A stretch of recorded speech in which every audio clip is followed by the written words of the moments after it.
చిన్నతనంలోనే అవని కాలం ఎక్కడ పాడైపోతామని మమ్మల్ని మందిరంలో ఇచ్చిందండి మా అమ్మ. కానీ అప్పవాడు మమ్మల్ని ఎంతో దాడి చేశాడు. మేము ఇంక దేవుని పనిలోనే ఎల్లప్పుడూ ఉండేలాగా మా కొరకు మరి పాప కొరకు ప్రార్థన చేయమని, ఈ మాటలు ఏమైనా సరే నొప్పించినా ఇబ్బందికరంగా సాక్ష్యములు ఏమున్నా సరే నాకైతే దేవుడు చేసిన మేలేనండి. ఇవన్నీ చెప్పాలంటే ఎంతో ఉంది, కానీ ఏది దేవుడే నా విషయంలో ఎంతో మేలు. ఎంతో మంది శరీరాన్ని దాడి చేశాడు, భయంకరంగా శరీరాన్ని దాడి చేసి అందరూ దూరంగా ఉన్నారనండి. ఎంతగానో సావు బ్రతుకుల మధ్యలోకి వెళ్ళిపోయానండి. కానీ అప్పుడు మా అన్నయ్య వాళ్ళు మా వదిన వాళ్ళు మా అమ్మగారు ఫోన్ చేసి వచ్చేయమ్మా అనేసి అన్నారు. ఫోన్లో సంఘస్థులు అందరూ ప్రార్థన చేశారు, చంపలు అందరూ మొరపెట్టారండి. ఇక్కడ నేను కనీసం ఎవ్వరికి కూడా నేను ఇక్కడ అందరికీ నేను ఎవరు వచ్చినప్పుడు చనిపోతాను అనుకున్నానండి. గొంతు మొత్తం ఆరిపోయింది, ఎవ్వరు లేరు. మోకరించి ప్రార్థన చేస్తానండి.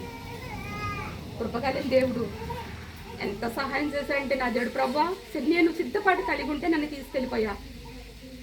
నేను సిద్ధపడి మోకరించడానికి పోతే లేదు. డెంగూ ఫీవర్ వచ్చింది, శరీరంలో ఏం లేదు. కానీ చాలా డెంగూ ఫీవర్ వచ్చినప్పుడు ఎలాంటి తీసుకోవాలో తెలిసి వండుకోవడానికి శక్తి లేదు. ఎవరు చేస్తారు రూమ్లో? కానీ దేవుడు నన్ను చేసిన ప్రార్థన బట్టి నాకు కనికరం గల దేవుడు.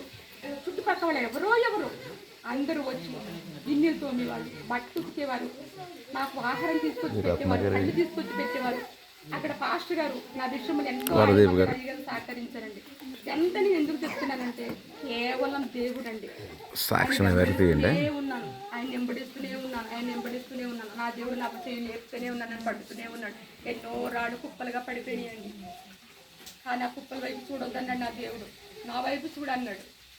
సహాయం అడిగాను, ప్రభా నాకు సహాయం చేయి, నేను ఒంటరి దాన్ని, ఎంతమంది ఉన్నా నేను ఒంటరి దాన్నయ్యా, నాకు సహాయం చేయన్నాను. నా దేవుడు నా చెయ్యి పట్టి అలాగే లేదు. ఈరోజు నీ ముందు నేను బ్రతుకున్నానంటే సజీవంగా ఉన్నాను. మీ అందరికీ తెలుసు. అసలు బ్రతకడానికి కానీ అదుపుకొని తిరగడానికి కానీ ఎదిని అంటే అపవాది నా మీద భయంకరమైన వేస్తున్నప్పటికీ నేను అది భరించలేదు. చెప్పాను కదండి, పేదరికం వచ్చినా, తిట్టినా, అన్యులు తిట్టినా, విమర్శించిన, ఉమ్మిన, శరీరం క్షీణించిపోయినా, ఎన్నో భయంకరమైన నా శరీరం అంతా క్షీణించిపోయింది. పరిసరికి వచ్చే ఎన్నో రకాల బలహీనతలు అపవాది దాడి చేస్తూనే వచ్చాడు అనారోగ్యం మీద. కానీ డెంగూ ఫీవర్ తర్వాత నరాల వీక్నెస్, ఆస్మా వచ్చిందండి. ఇలా చెప్పుకుంటే పోతే శరీరాన్ని అంతా దాడి చేస్తూనే ఉన్నాడు. కానీ ఆత్మ మాత్రం దేవుడు సంతోషంగా చిత్తపడిగా నా కనికర సంపూర్ణంగా ఉంచుతూనే ఉన్నాడండి. ఈ రోజు వరకు నేను సజీవంగా బ్రతికి ఉన్నాను మీ ముందు అంటే అది కేవలం నా దేవుని కృపండి. నా చేపట్టి లేపుతూనే ఉన్నాడు. ఇప్పుడు నాకు ప్రార్థన చేస్తాడు. మీ అందరికీ నా హృదయపూర్వక వందనాలండి. నిజంగా చాలా నిమిషంలో దేవుడికి నేను ఎంతగా వెళ్ళాను. అందరి మీద అందరిలో మీరు అందరూ నాకు ఎంతో ప్రార్థన చేశాను.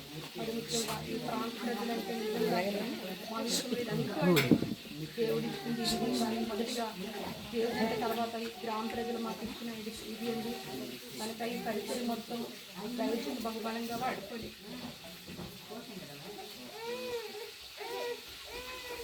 ప్రార్థన చేయండి, పాపకు ప్రార్థన చేయండి. ఈ పరిచయం పడిపోకూడదండి. వాడి ఆలోచన ఏజెన్సీలో బలమైన సేవ జరుగుతున్నప్పుడు వాడు చేసిన దాడులండి. సేవకుల కొరకు కూడా ప్రార్థించండి. ఈ పరిచయం మళ్ళీ దేవుడు రాత్రి వరకు కూడా నమ్మకంగా అలాగే పరిచయం కొనసాగండి. అందరూ మాకు ప్రార్థించండి. విషయాలు చెప్పాలంటే సాతాన్ని అన్నీ నేను చెప్పుకుంటూ నాకు సమయం లేదండి. మా ప్రార్థన చేయమని కొద్ది మాట ప్రభుత్వం